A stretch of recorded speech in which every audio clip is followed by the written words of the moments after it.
deň, ja som vám Sketer a vítam vás do ďalšieho videa.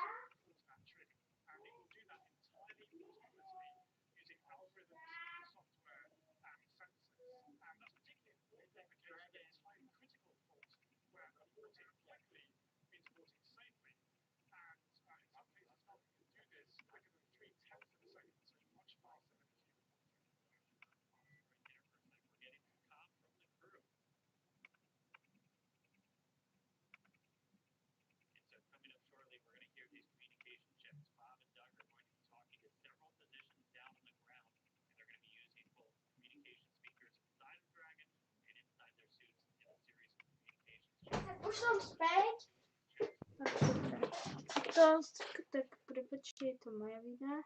Prepáčte, pripneme na livestream nič. Nikto tu není.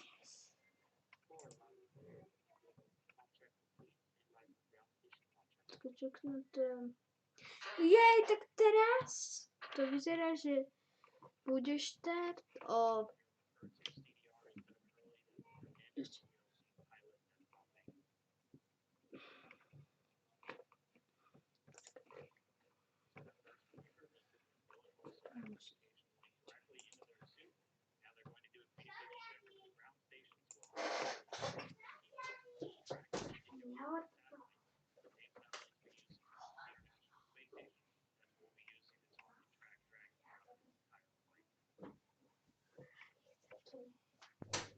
Takže toto je, pripneme na mission control, nič.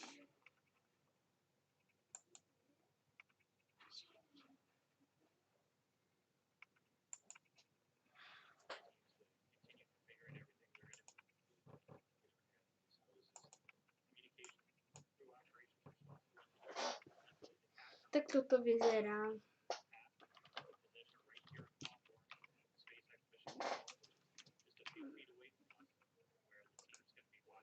Môžete písať do live streamu na Discorde.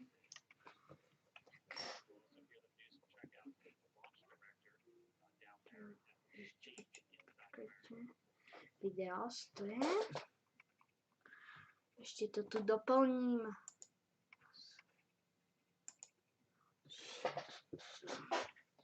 Ešte potom musím skočiť.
Tak už som späť.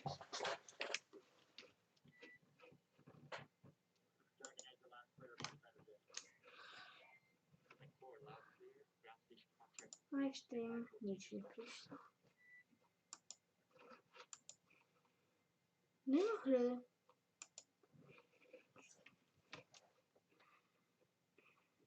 Neviem, či to stalo teda, ale neviem.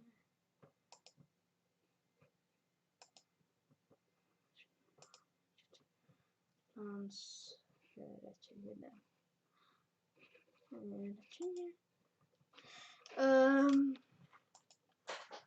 Good day. I'm gonna love you. Good day, alright.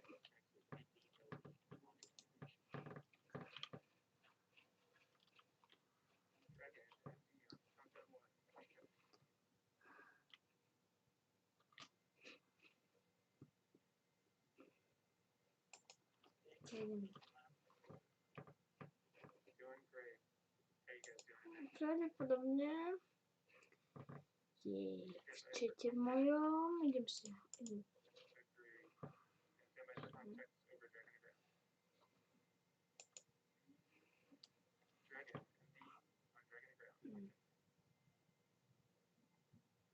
Vlastně. A můžete si exkluzivně si můžete pozvat analytiky.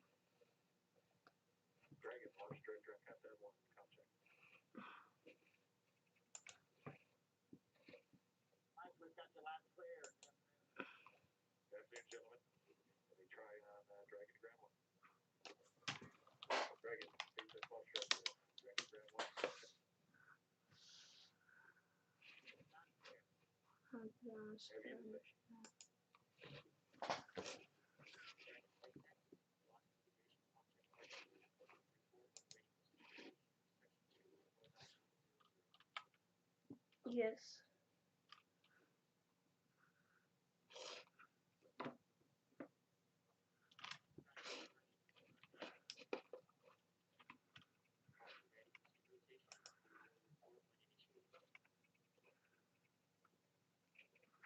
Abstention.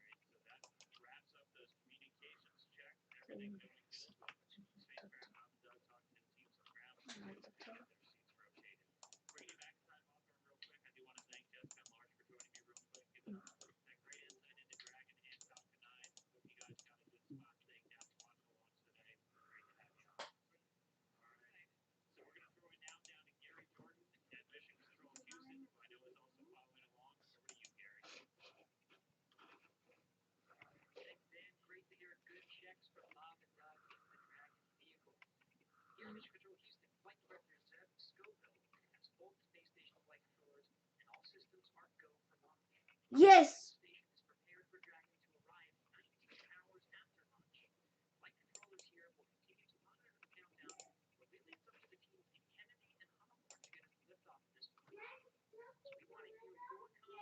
Robota jde!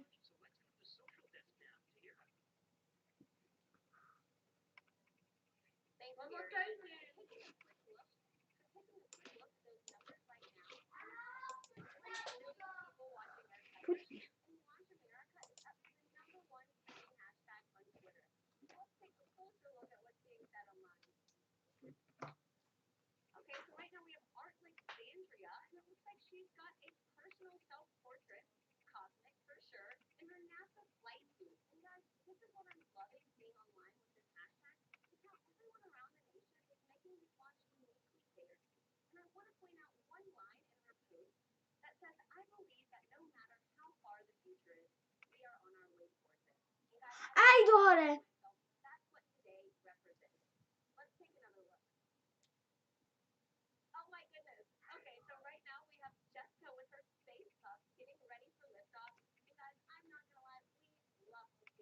Joj, pěkný psík.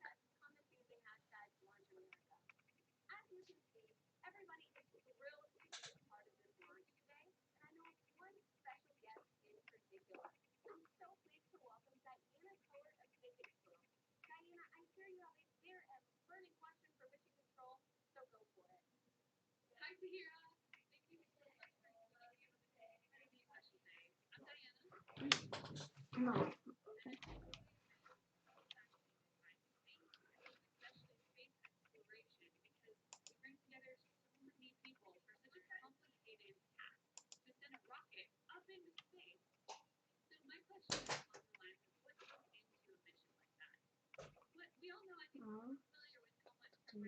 No. Pojď to! Yes. Toto je lepšie ako nejaký štart Sojuzdu. Tak poďme na Twitter. A keď ešte to je minus 2 hodiny.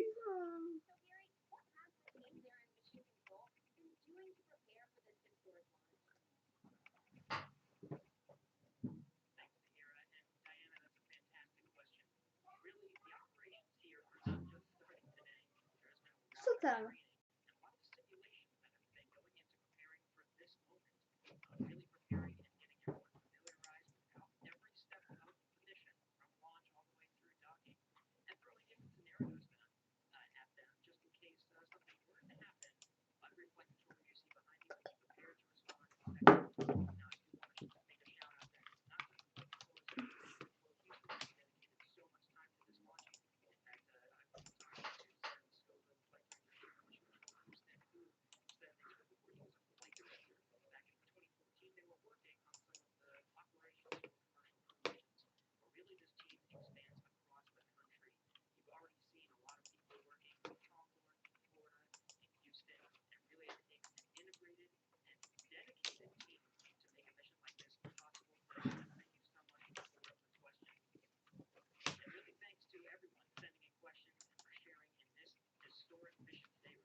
a blablabla.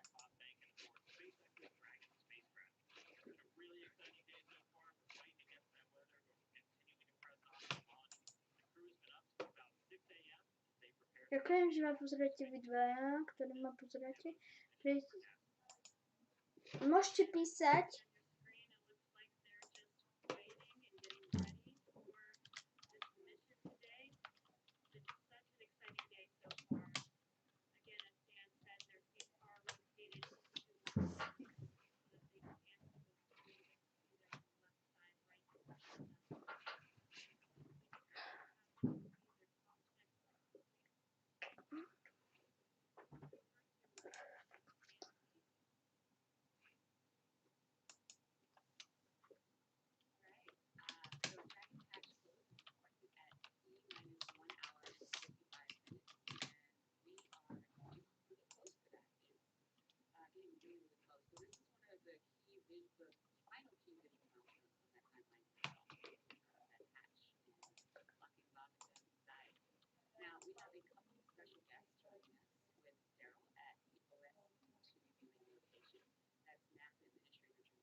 Či to je Jim Brinstein, administrator NASA, to je jeho reč.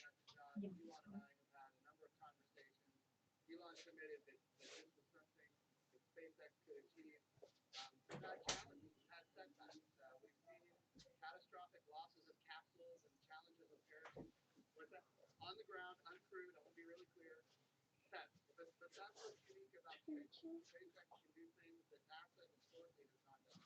They test, they fail, they fix, they fly, they test, they fail, they fix, they fly, until the point where we are today, where not only is SpaceX comfortable, but NASA is comfortable. We already even 2 years ago, we'd be right here. And it's much to get that. But this is a monumental achievement that Herculean passed by the SpaceX team, which we're very grateful for, and also by the NASA that has been working hand in glove with them to get to this. It's good we have Jim and Elon both here to fact check each other, so that's good. Thank you for that. Elon, in 2002, when you started SpaceX, many in the aerospace industry didn't take SpaceX seriously. You remember what that felt like. Yet here you are. You just sent 2 astronauts in a car made by a car to launch that 39 with and now they're launching the International Space Station. So I'm wondering for you, in this moment, do you just picture yourself thinking, yeah, this would happen? This is a dream come true, I think, to me and everyone at SpaceX. That's something that I haven't thought would actually happen. So when you started SpaceX in 2002, I really didn't think. No.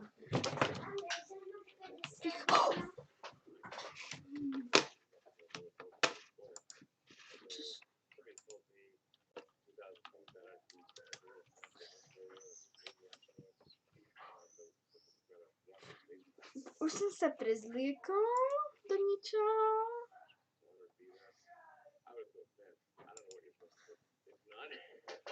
Iba tu daj osvetlenie.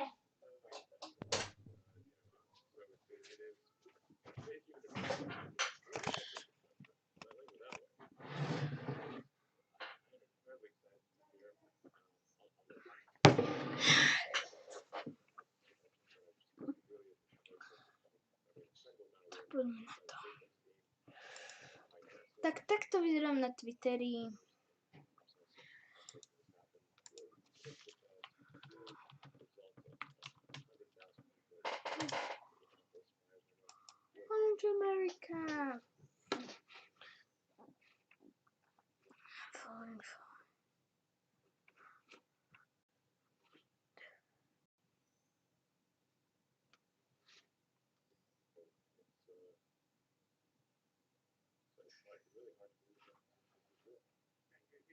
It's amazing, and many of us have been amazed as we've watched you accomplish these things over the years. Jim, back to you. This is all about the creation Yeah. It wasn't something NASA was used to. Mercury, Gemini, Apollo, shuttle. NASA gave the designs and the contractors went out there and built it. This is different. They're moving it now. What were some of the hurdles that you had to overcome to get this? Well, I think getting people to recognize that when the government provides both the demand and the supply, you're limited in what you're able to do. And of course, back when this program was initiated under Charlie Bolden, General Charlie Bolden, astronaut Charlie Bolden, Congress was not supportive and did not provide the funds. And yet he persevered. He pushed forward. And now I think everybody recognizes we have to commercialize space. That's now with commercial resupply of Right. now we've got commercial crews. Только вечно. Eventually we need commercial space stations.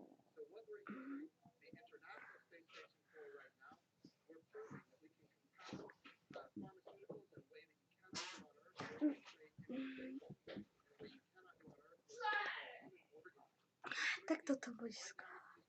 Eventually, we're going to create human organs in 3D using adult stem cells, your skin cells, your own DNA. It's going to transform medicine here on Earth. We're creating advanced materials. Janik. Microgravity in space, things like an artificial retina for the human. So we've got active regeneration and you don't have to lose your eyesight.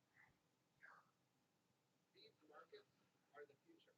And when they materialize, and they are materializing because we work with NASA, we're going to see Так идем на это. into launch, but also into habitation. And that ultimately is going to be transformation.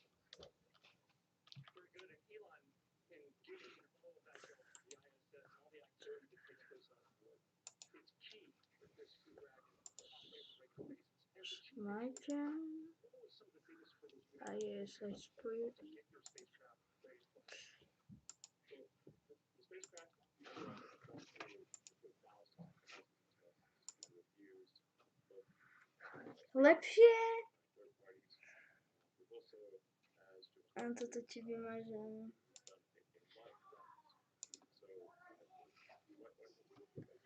Bo się ci odpowiada. Także nie chcę sobie. Okej.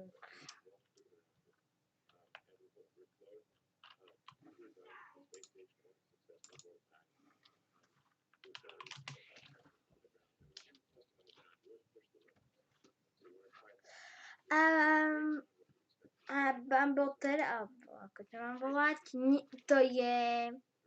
Tak chcę, że... Teraz się zatworzymy Discord, wow. Tak eksperymentujemy, ok? Lepsze. Także nie mam co.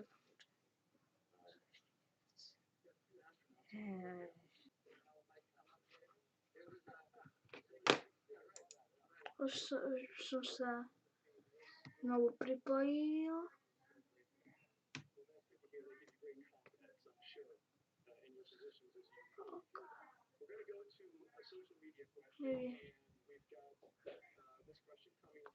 Ale już wiem, jak już do tego prawie pokusem się. Prestávka.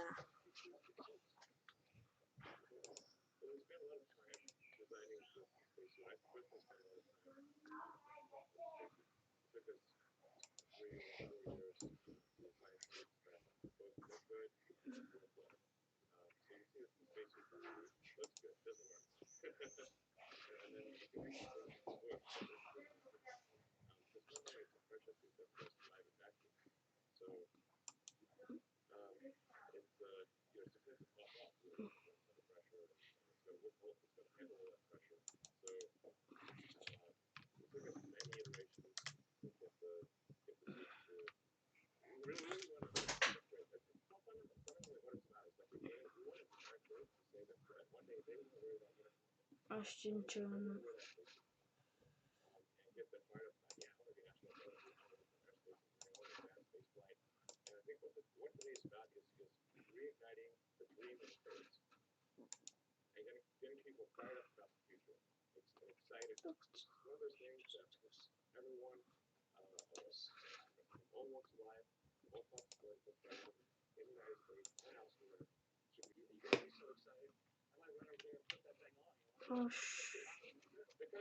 Musím zväčšiť FPS iba. Zväčšujú sa.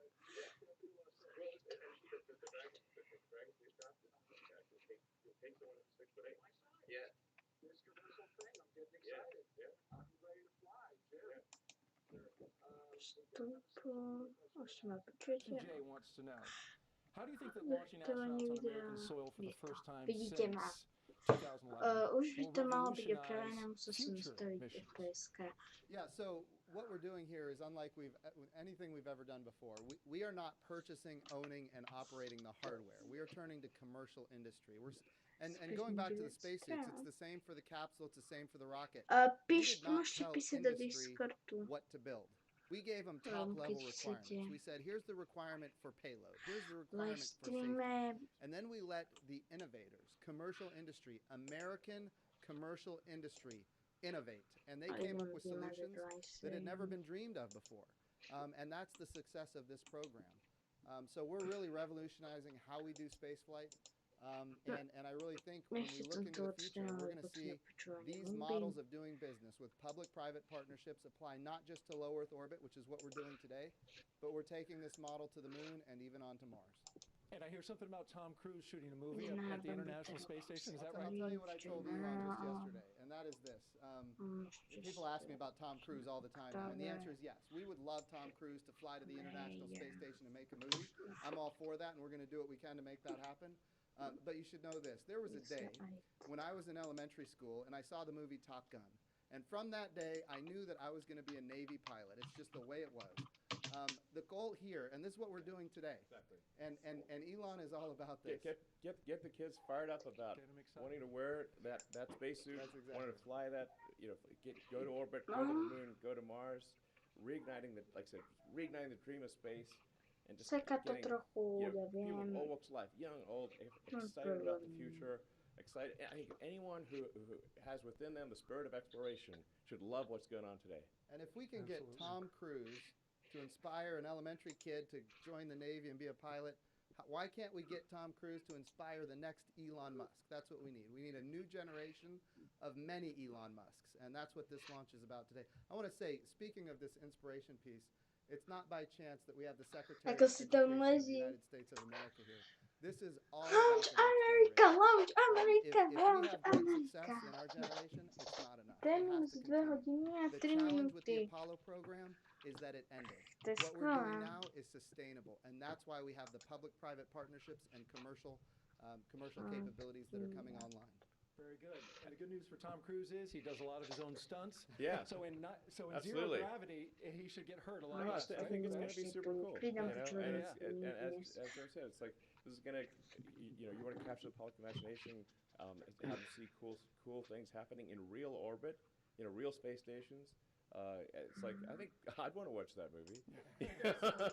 And it's like it was like this is really just the beginning. So we want to go from low Earth orbit, we want to go back to the moon, and the moon to stay, have a moon base like Moonbase Alpha, and have build a city on Mars and be a spacefaring civilization out there among the stars. This is a super exciting future that I think that's the kind of thing where you like, can't wait for it to happen, If you can't get excited after listening to you guys, I'd say you need to have your pulse checked. Yeah.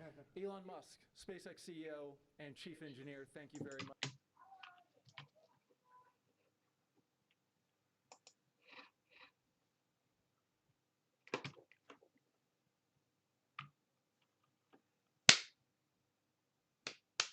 Ok.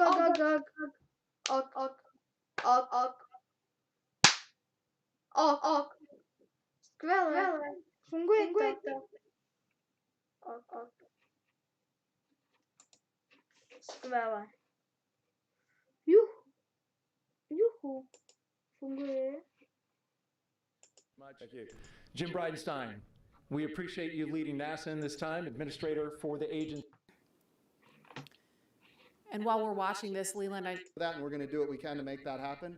Very good. And the good news for Tom Cruise is he does a lot of his own stunts. Yeah. So in time, we appreciate you leading NASA in this time, administrator for the agency, and we appreciate. The hatch has that right now T-minus an hour and 55 minutes, so a few minutes ahead of schedule right now with hatch closed, and you can see the pad teams there just working on things now. Yeah, right now it looks like what they're doing is, what are they doing? So they perform a leak check. There's a mechanism there called a side hatch mechanism. That is what actually closes the hatch and seals it.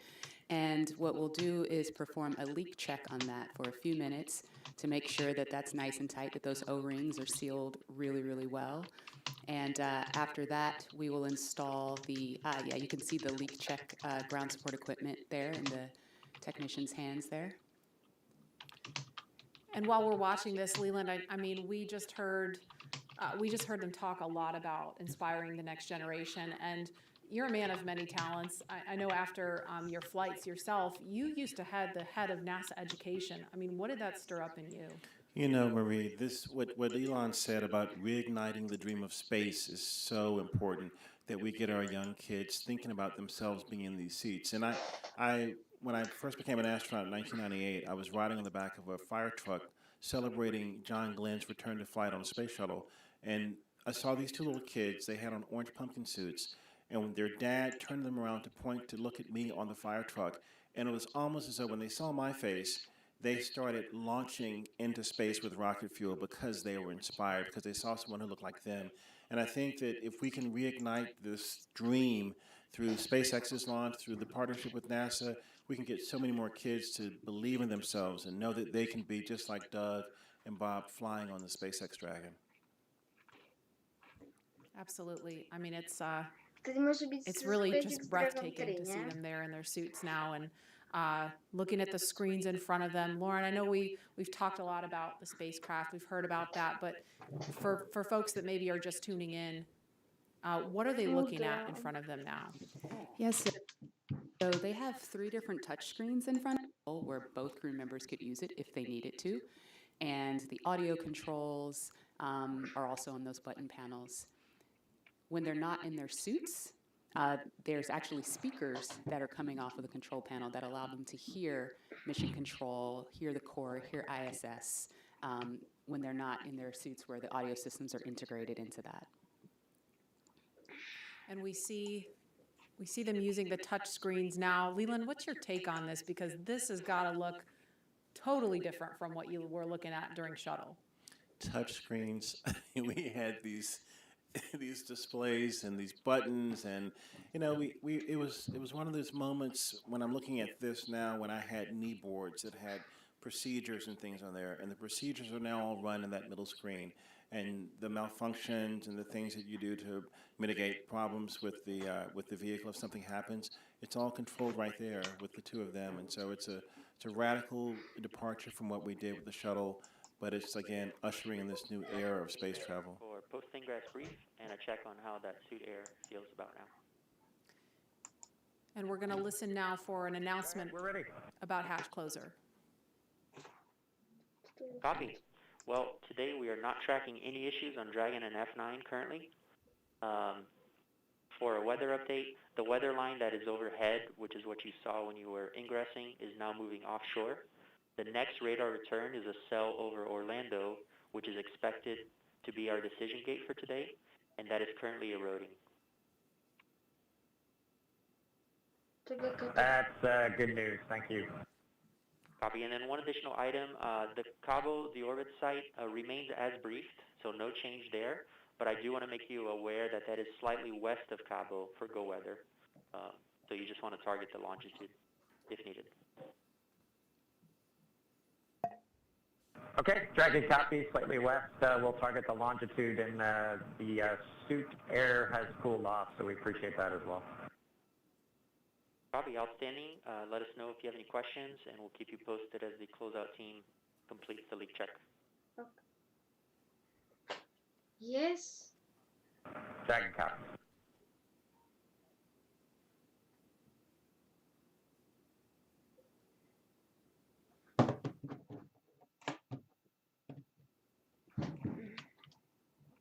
So what we actually heard was a little bit more discussion about the weather, still looking at things, and we're about a minute away from an announcement about hatch closure. Excuse me.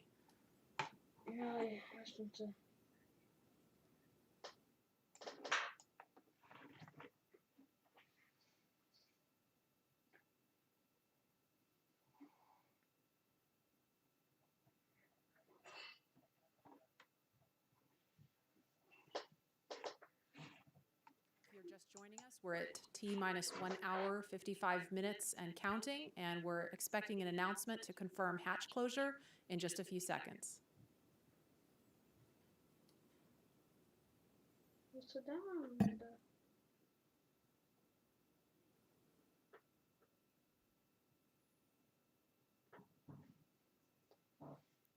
Dragon, SpaceX, for comm checks with Falcon 9. Go ahead. Okay, we are ready for that at that time, if you are ready. We are ready.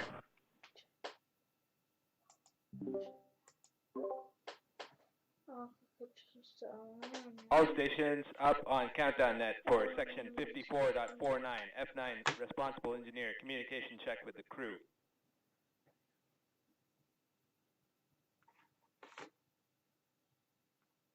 Start with guidance, navigation, and control. Dragon GNC on countdown 1, comm check. GNC Dragon, loud and clear. GNC loud and clear. Stand by for comm check by the propulsion engineer. Dragon, prop on countdown 1, comm check.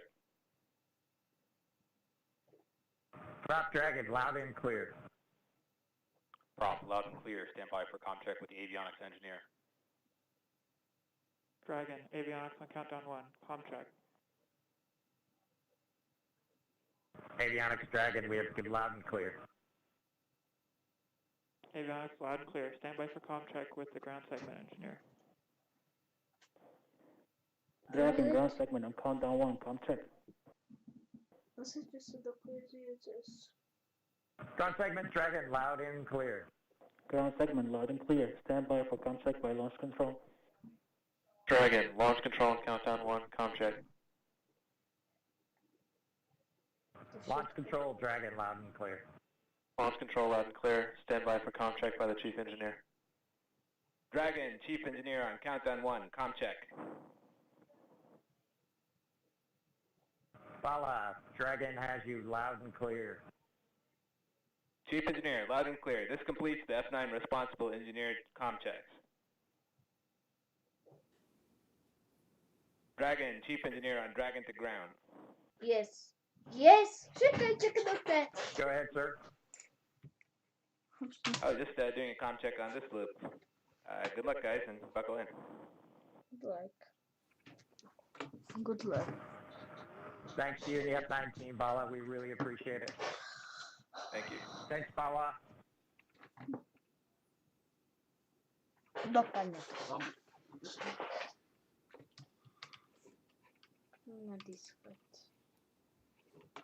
So we just heard a series of comm checks there, and Lauren, I don't know if you want to describe a little bit more about why that's important, and we heard the acronym GNC. They said guidance, navigation, and control really quickly, and then went back to the acronym GNC. Can you kind of explain to folks what that means? Yeah, the launch chief engineer, Bala, as you heard them thanking him towards the end, initiated a comm check with all of the different subsystems that those engineers that are on console and those operators today, and talking with the crew, making sure that they were able to communicate with them bidirectionally, and just handing that check off from all of the different stations on console today. That was really, really cool. We obviously don't do that when there's a satellite on top of the rocket, so this is the first time for a real flight that we've done that operation, which is very awesome. And now that the hatch is closed, a lot of the work of this team is done, but I mean they're obviously not finished. They're not ready to leave the white room just yet. You were talking to some folks about what's going on in this room now. Yeah, that's right. They should be completing the hatch leak check. That's you sort of pressurize that area between, there's 2 O-rings that are there, and we want to pressurize that area, see if it holds pressure. It's a very, very sensitive test, very high criteria for passing. And so once that leak check is shown to be okay, and that the capsule or that those O-rings are able to hold pressure, what the team will do is they'll go back into that area, into that access panel, and install what we call the SPEP, which is the side pressure equalization plug. Once that is plugged, you've really closed everything up. And when the crew splashes down, what they'll actually do is pull that plug to equalize pressure across the hatch so that you don't cause the hatch to buckle due to a pressure, or sorry, the hatch or the capsule, the weldment, any of the vehicle to buckle due to a pressure differential. So they should be adding that plug, and then they'll cover up that side hatch access panel with the TPS panel or thermal protection system panel, close it up, and that'll make sure it stays safe on ascent. And now obviously we're looking at a view from the outside, the top of Falcon 9 and Crew Dragon. We can confirm a good side hatch leak check. Dragon copies, good leak check.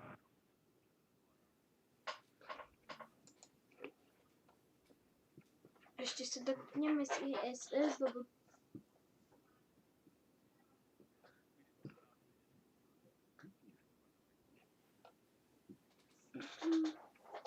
And we just heard confirmation of a good leak check.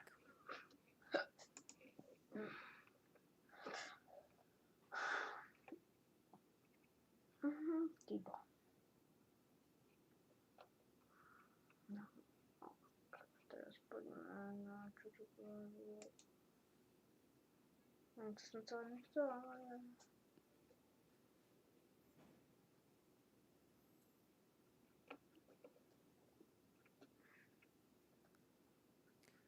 If you're just joining us, you're looking at the Falcon 9 rocket with Crew Dragon sitting on top. Inside that capsule on top are NASA astronauts Bob Behnken and Doug Hurley.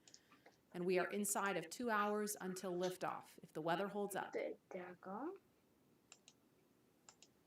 A toto je super Drago. Drago je... There's another stunning aerial view of the crew access arm extended out towards Crew Dragon. That is the final path that the astronauts took to climb aboard Dragon before they strapped into their seats and the hatch closed.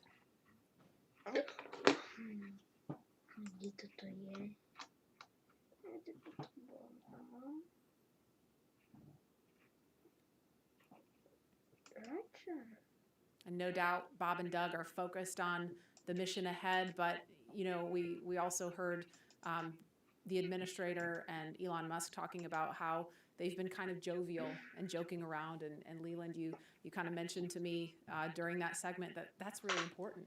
It really is, Marie. When we were in the vehicle, after we got to this point, when the hatch was closed, we were all going back to those moments of our training, you know, when we were going through, acid entry training on the shuttle and just different phases of flight that we would be going through.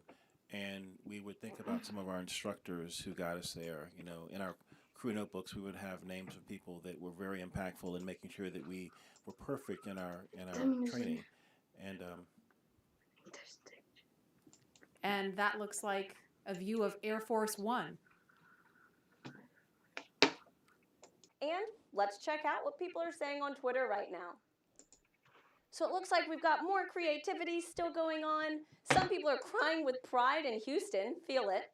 We even have Elizabeth Banks, who, from the Hunger Games, that's awesome. We have more just good luck and well wishes for Bob and Doug across the nation. This has been a constant online today, which is so great to see. More just future astronauts and kiddos getting excited. We even have the band Bastille tuning in for lunch. This is awesome. It just looks like more people standing by to witness this historic launch today. And so, guys, on top of what's being said on social media, we've also got a lot of well wishes from everyone across our country showing us what today means in their creative way. So let's take a look at that video. I am so ready to launch America.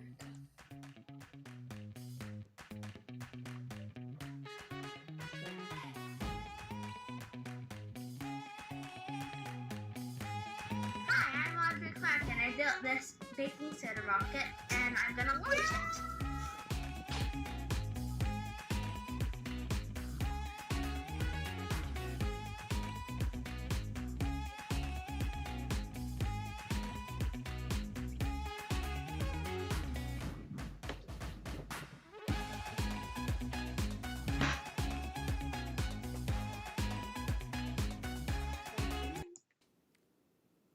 Elizabeth Banks, who from the Hunger Games, that's awesome. We have more just good luck and well wishes for Bob and Doug across the nation. This has been a constant online today, which is so great to see. More just future astronauts and kiddos standing by to witness this historic launch today. And so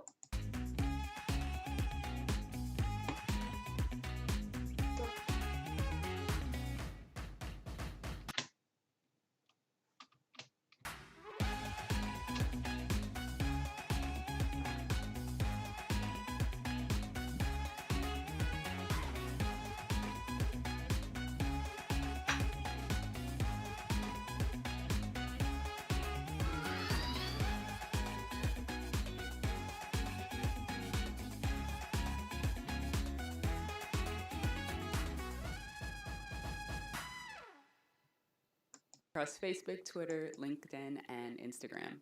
And we had the opportunity to share with you a lot about the SpaceX Crew Dragon vehicle the crew is sitting in right now, a lot about the crew themselves and the significance of today as the official return of human launch capability to American shores. And now we want to turn our attention to where the crew is going, the International Space Station. And for that, let's take you to Mission Control in Houston. Gary? Houston, we have a problem. It's raining. Thank you, Marie. The International Space Station is an incredible facility whose construction, operation, and ongoing science, all of these efforts have been made possible by an unprecedented international collaboration.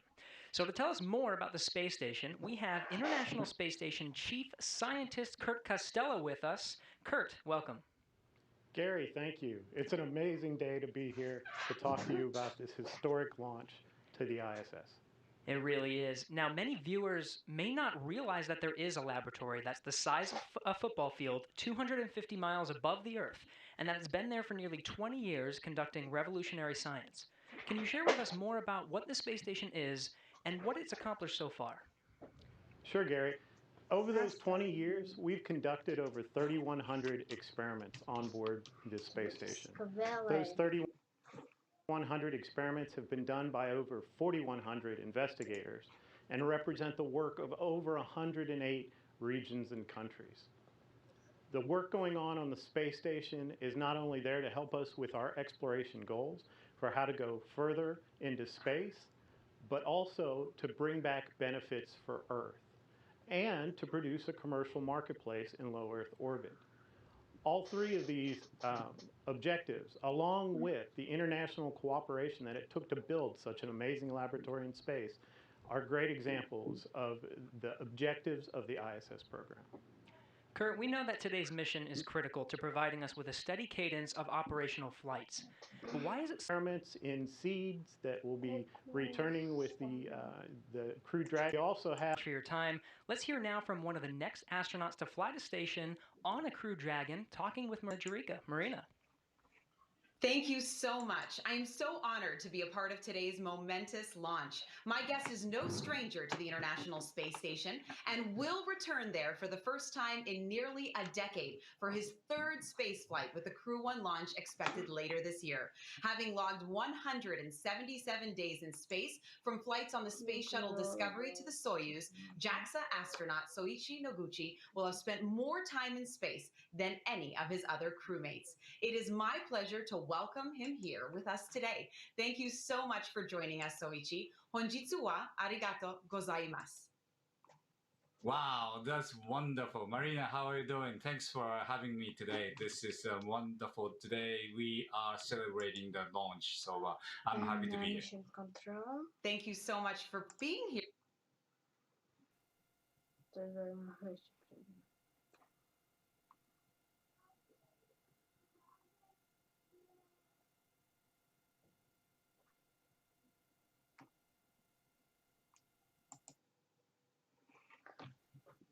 A vy si môžete zahrať. Launch America. Viete, prečo to je explodované?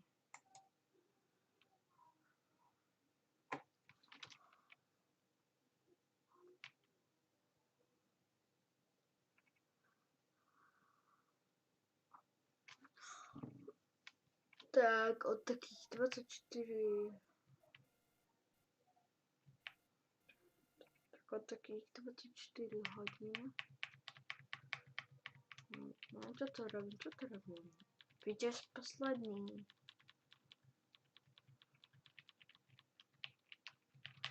Čo?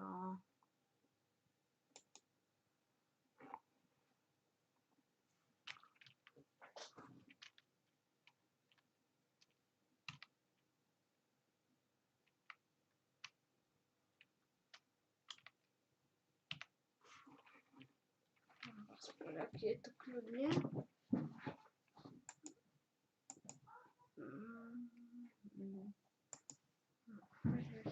Twitter.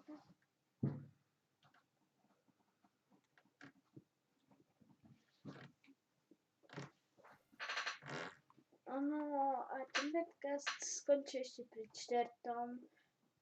Lebo musím niečo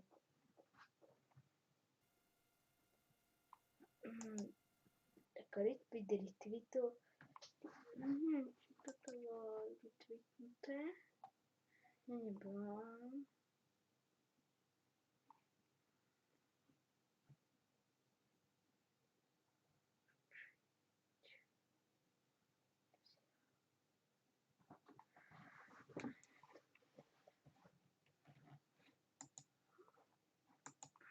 Na čom asi pracujem, ne?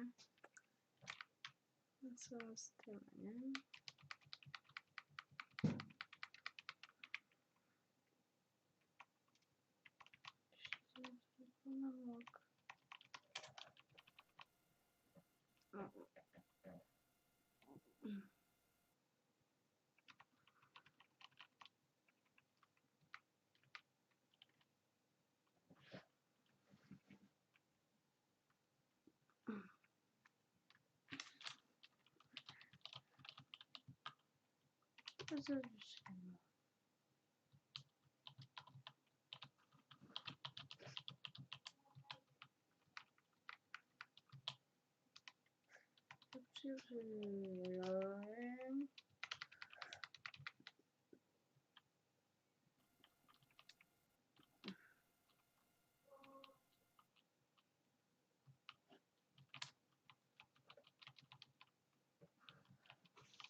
To je pre mňa už rutina.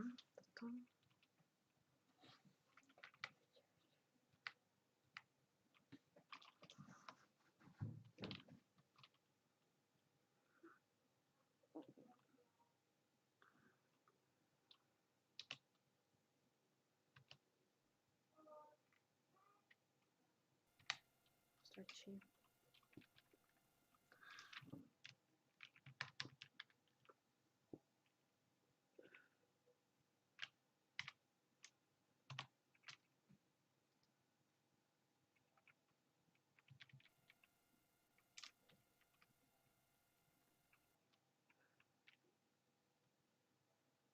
No, prečo to ty nezlíš?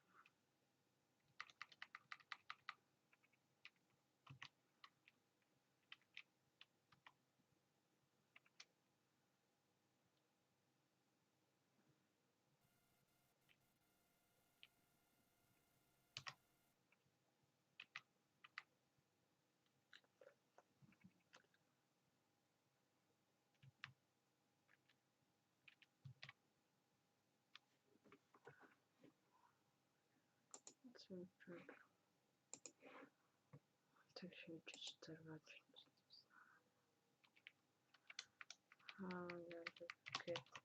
Modujem samé mody tu použijem. Kto má rád konšpirácie?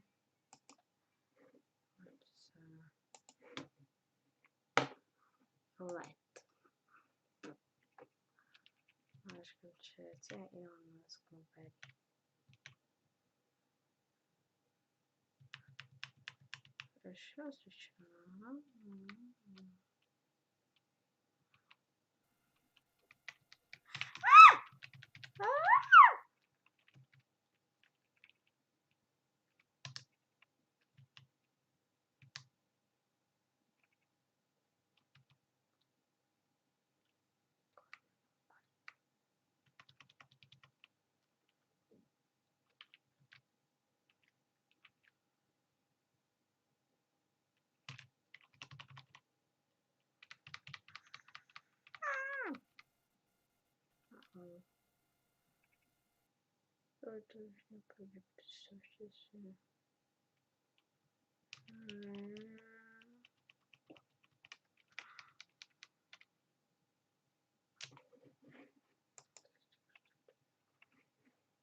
Oké, dan eerst nood. Dus daar.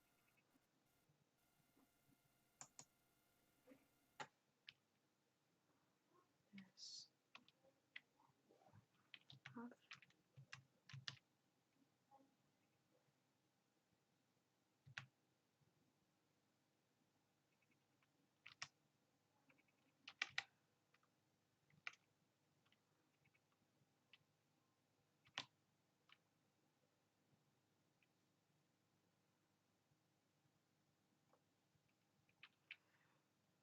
Nou, het gaat dan dus even kijken.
Oh.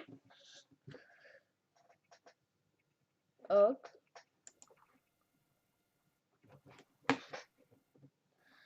We zullen in streamen.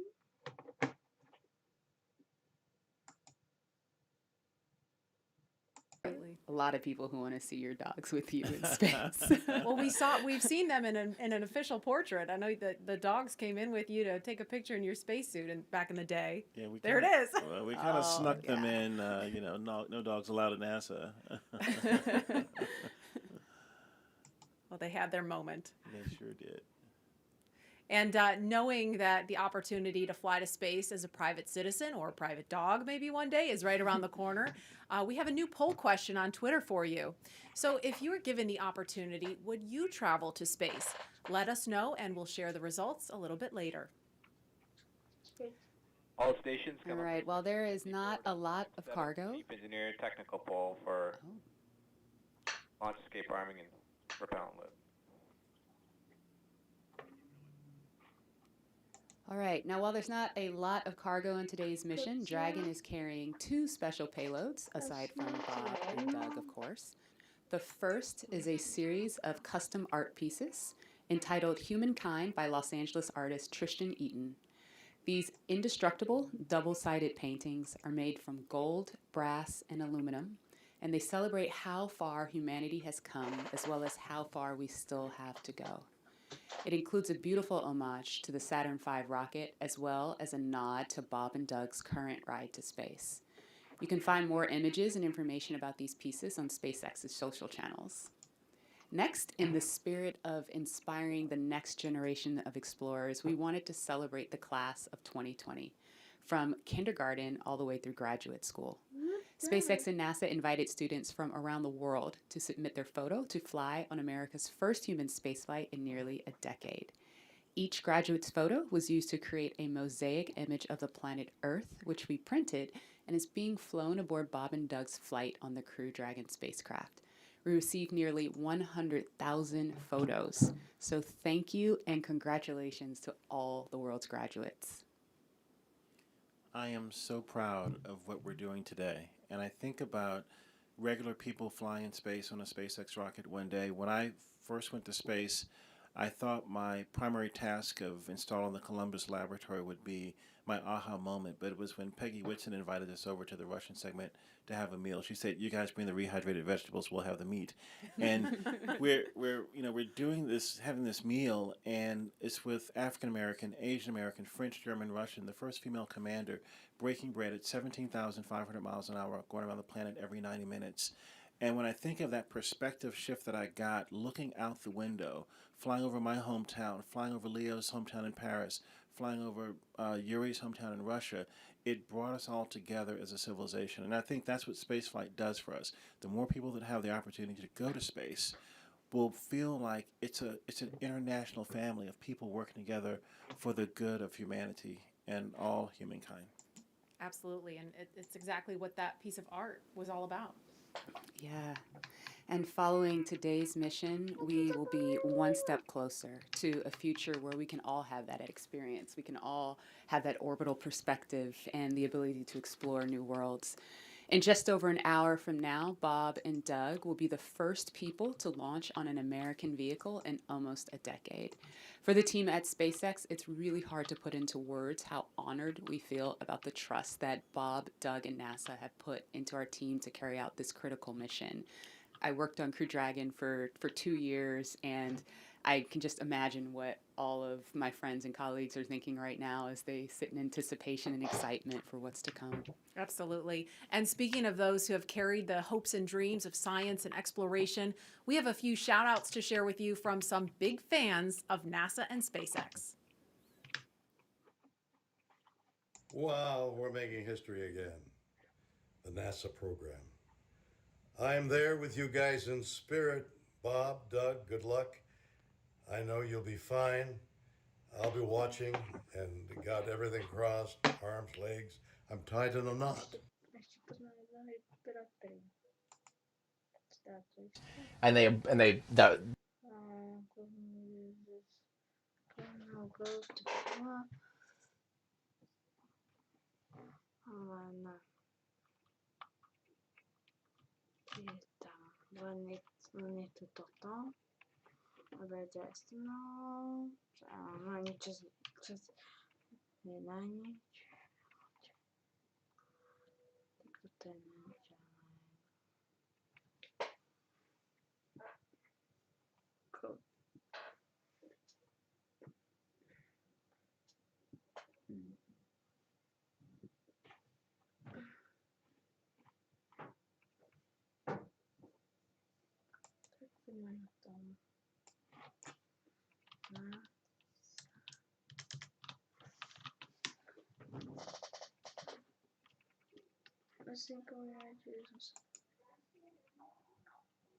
Let's go.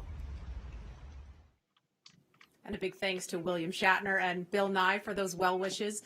And while we're keeping an eye on the pad, we want to bring in NASA astronaut Rex Walheim. If that name rings a bell, it's because he flew 3 space shuttle missions to the International Space Station, including the final one by Atlantis, STS-135.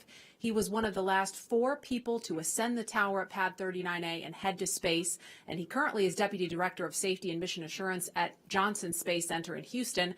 Rex Walheim, thanks for joining us. You and Leland actually flew together. Hey, Rex Dog. Great flight. Really enjoyed flying with Leland. Hey, old dog. Rex, you flew on the final shuttle mission, we said STS-135 with Doug, in fact. What's it like seeing him in Crew Dragon right now? It's great. This is what we've been looking forward to. You know, after the end of the shuttle program, you know, it was a very important time we wanted to transition to this commercialization of space flight to allow these commercial companies to take our astronauts.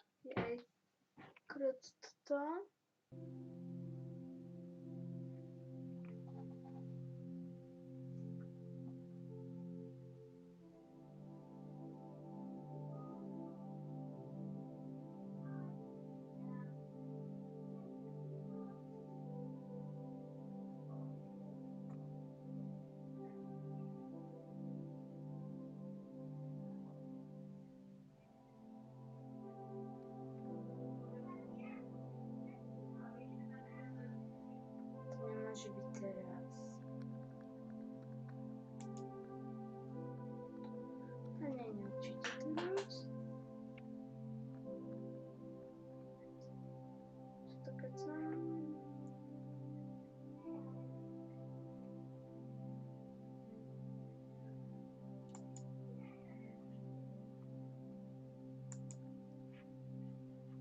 Ten minut z jedna.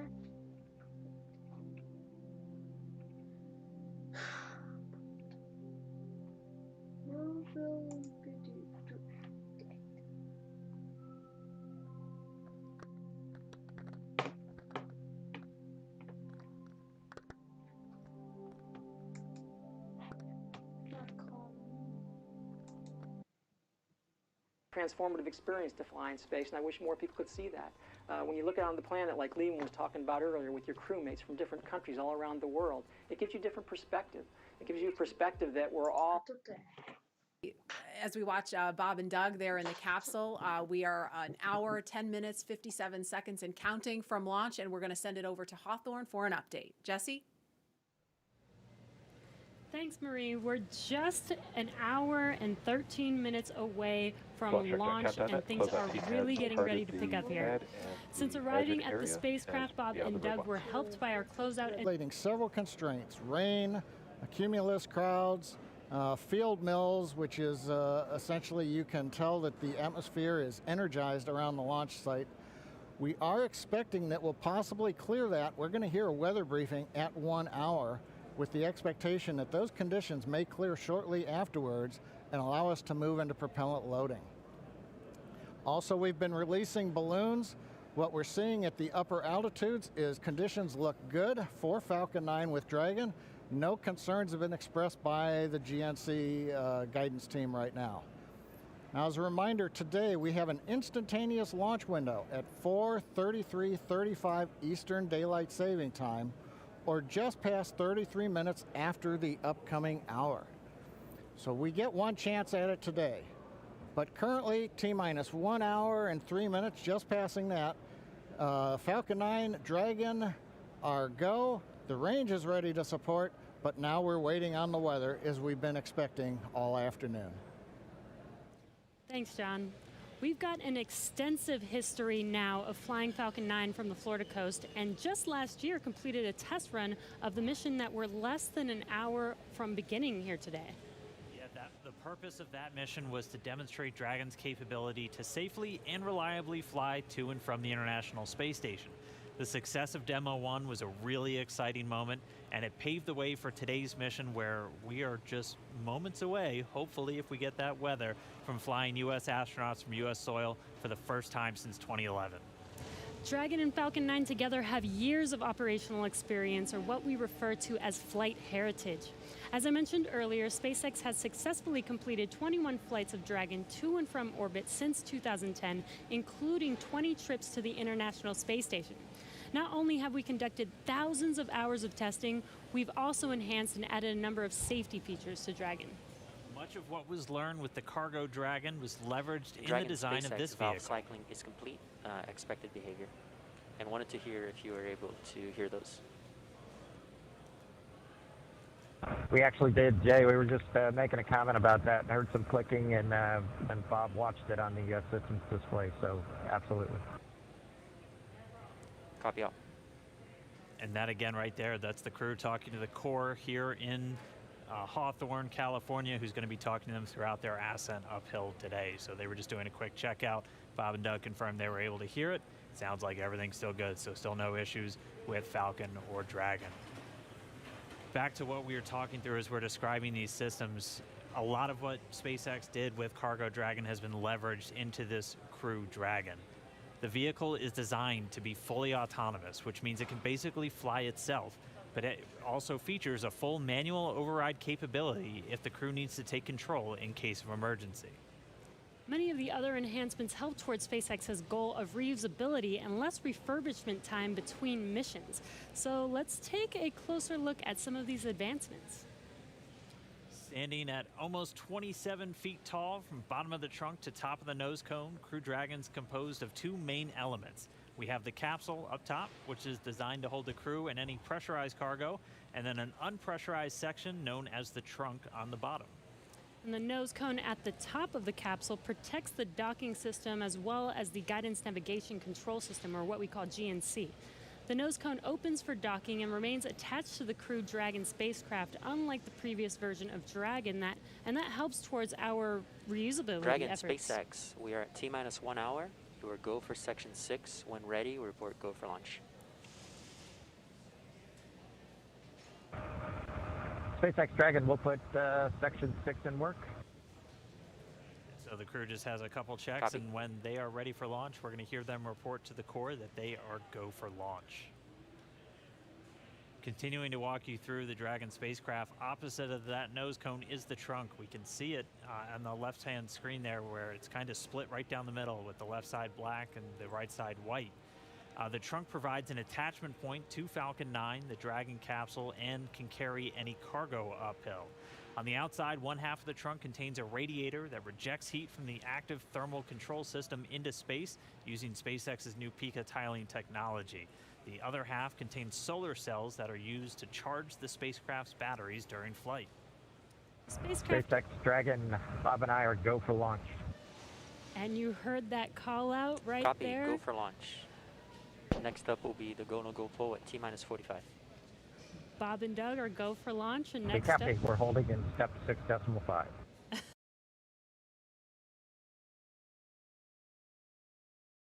Using SpaceX's new Pika tiling technology.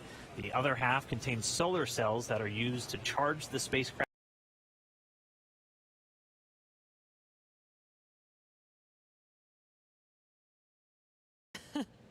you're hearing it live from the nets. This is amazing, very exciting. The spacecraft is designed to accommodate up to 7 crew members with modular seats that can be removed and replaced by additional cargo. The seats are made of carbon fiber and will be custom sized for any crew members flying on board.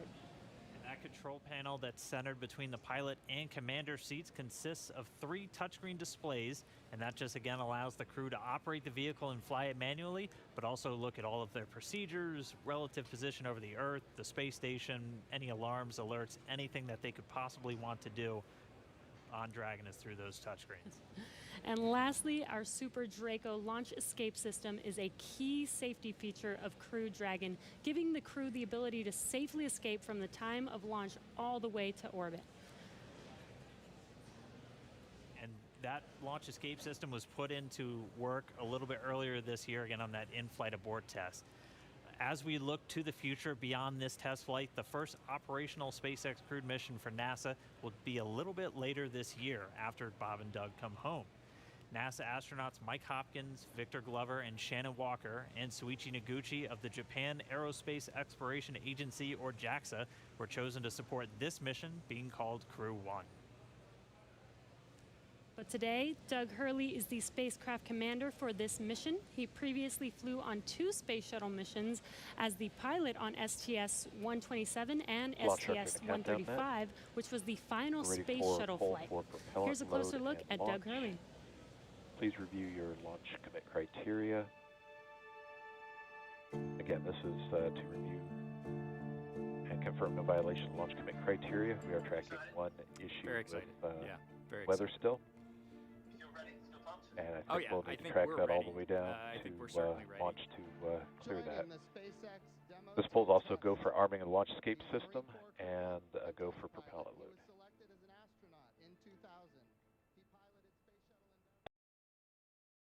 K-rate, no concerns at this time. Everything's reading nominal, but watching that item.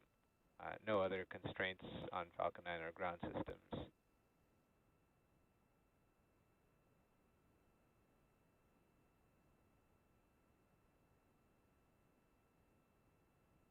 Stage 2 RP1 bleed is complete.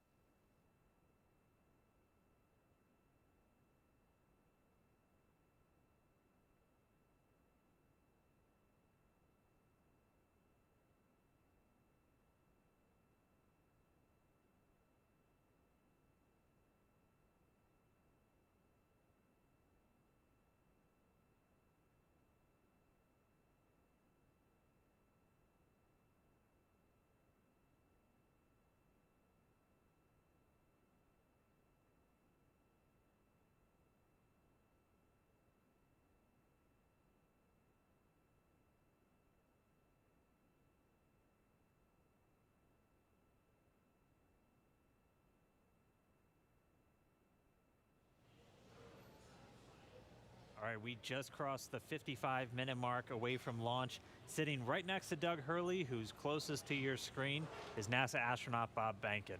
He is the Joint Operations Commander for Demo 2, and Behnken previously flew on 2 space shuttle missions, STS-123 and STS-130, and also served a tour as Chief of the Astronaut Office. So here's a little bit more about the man who said testing out a brand new spacecraft is an astronaut's dream.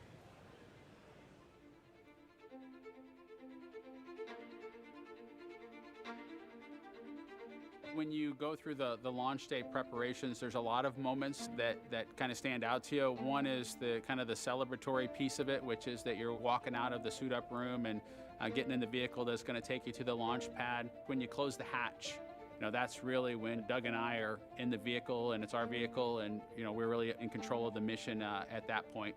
Test pilots, their task proved that man could fly into orbit in minutes.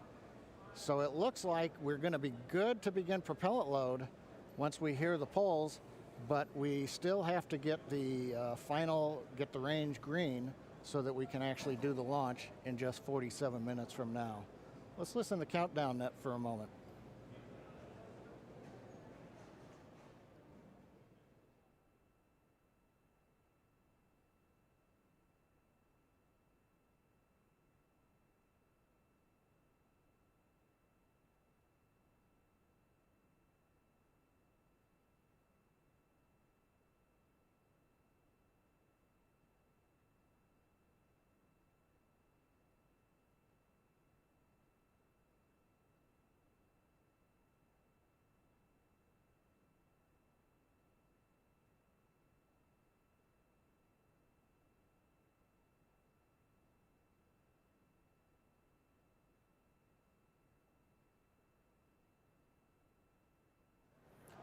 Right now, coming up on 46 minutes, 10 seconds before launch.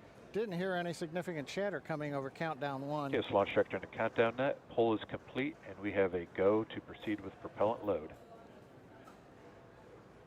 Launch control, proceed with swing into crew arm. Arming crew arm movement for T-minus 45 minutes. Thank you, launch control.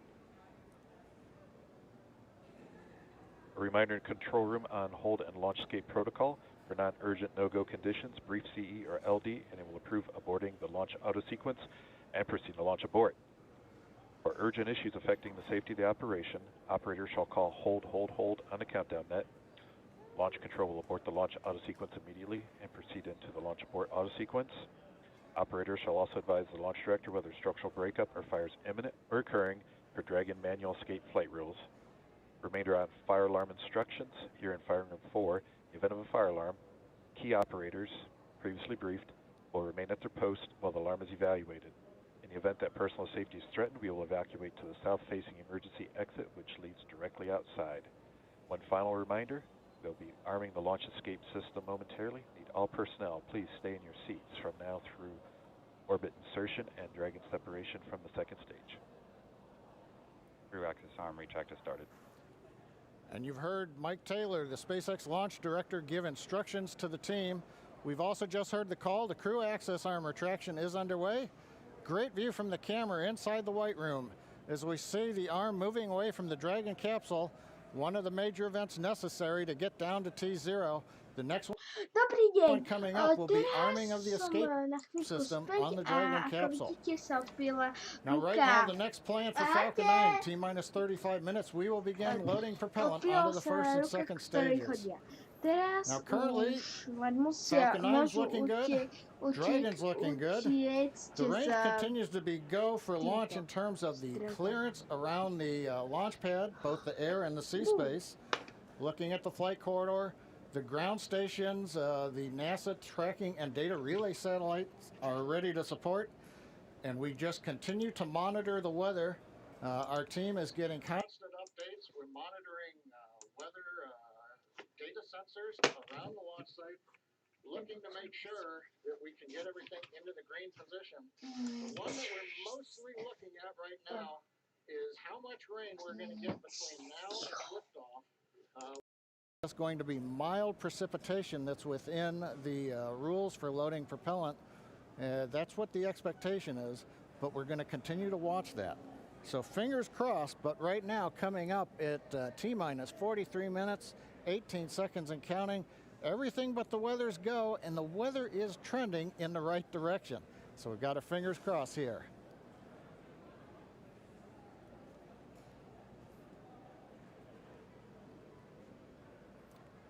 At this time, we're going to send it back over to Kennedy Space Center as the action is picking up on the launch pad. Thanks, John I. Now that countdown clock is continuing to tick, and we are 42 minutes and 46 seconds away from launch. Now, as you just saw, the crew arm retracted. That is the last major visual milestone before liftoff. And we should be hearing out on the net soon confirmation that the launch escape system is armed. When that happens, all 8 of the Super Draco throttle valves are opened, which means that those engines can ignite. For section 7. Okay. So that means those 8 throttle valves are opened, and if those Super Dracos needed to fire in order for Dragon to escape off of the pad, they could. And so things running just a little bit ahead of schedule right now. Field lead is complete.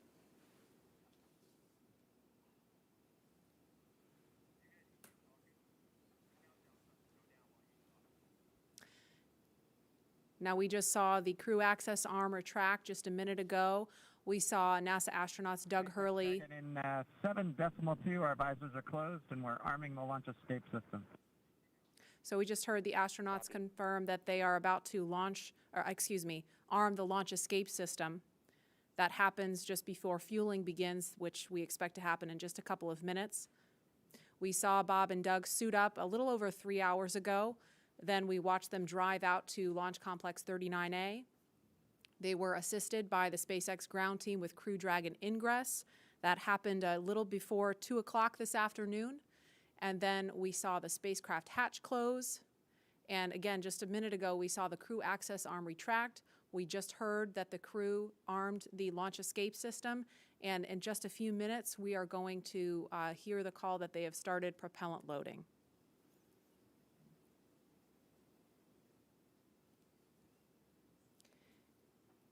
Launch escape system is verified armed. So we just heard that verification that the launch escape system is armed. Switching to Jan 2.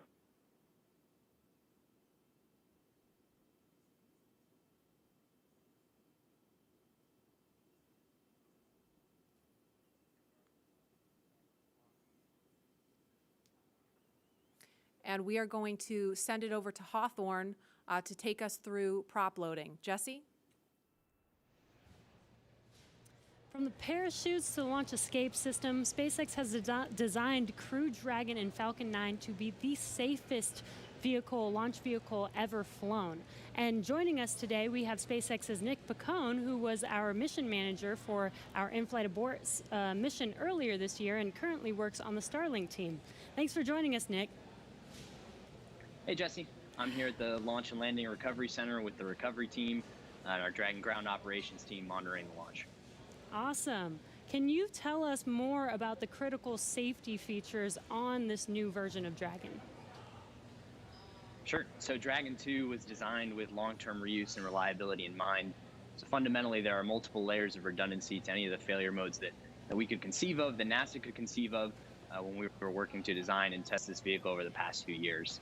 But in the event that we encounter an unforeseen failure mode or multiple failures which push us outside of our design space, Dragon also has backup systems. Escape system is actually integrated into the vehicle, and that's great for a couple of reasons. One less thing you have to jettison on a nominal flight, and so they're pretty dormant, just those throttle valves open unless they're used, and hopefully they never have to be.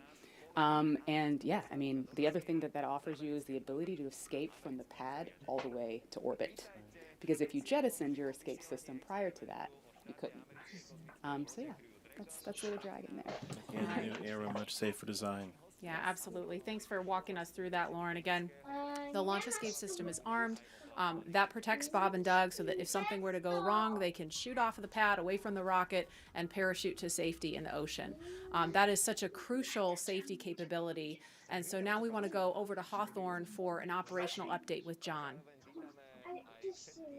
Thanks, Marie. We are counting down those final minutes. Everything is still looking good on the Falcon 9 and the Dragon vehicles for an on-time launch, but weather is trending the wrong way right now. We're keeping our ears open in case we hear that the weather is going to be no-go for the rest of the count. Right now, we are counting down at T-minus 32 minutes. Stage 1 locks and Falcon 9 RP1 did flow rates begin are nominal. propellant load at T-minus 35 minutes, right on time.